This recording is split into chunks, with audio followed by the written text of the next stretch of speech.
La Géorgie se souvient d'un conflit éclair qui a déchiré le pays. L'invasion russe en Géorgie, c'était il y a 11 ans. Dans la nuit du 7 au 8 août 2008, la Russie vient défendre l'Ossétie du Sud et l'Abkhazie, deux régions séparatistes de son petit voisin géorgien. L'occupation, c'est la douleur qui devrait nous unir tous. C'est une douleur et un défi à l'échelle nationale. Je suis confiant, la Géorgie surmontera l'occupation.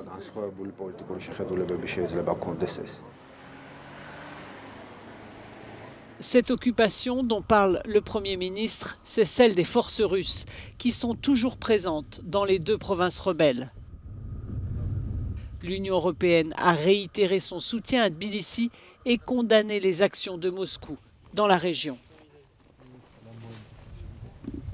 La Fédération russe n'a pas seulement maintenu, mais aussi augmenté sa présence militaire en Abkhazie et Ossétie du Sud, en violation des lois internationales et des accords du 12 août 2008.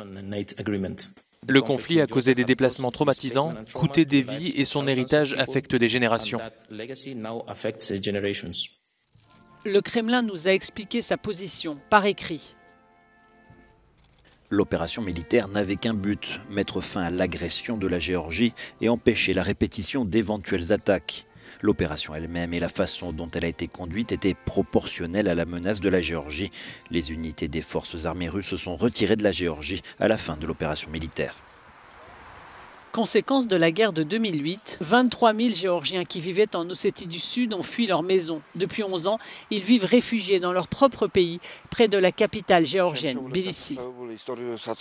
L'histoire de ma vie est restée en Ossétie du Sud. Mes ancêtres ont vécu là-bas et je ne peux même pas me recueillir sur leur tombe.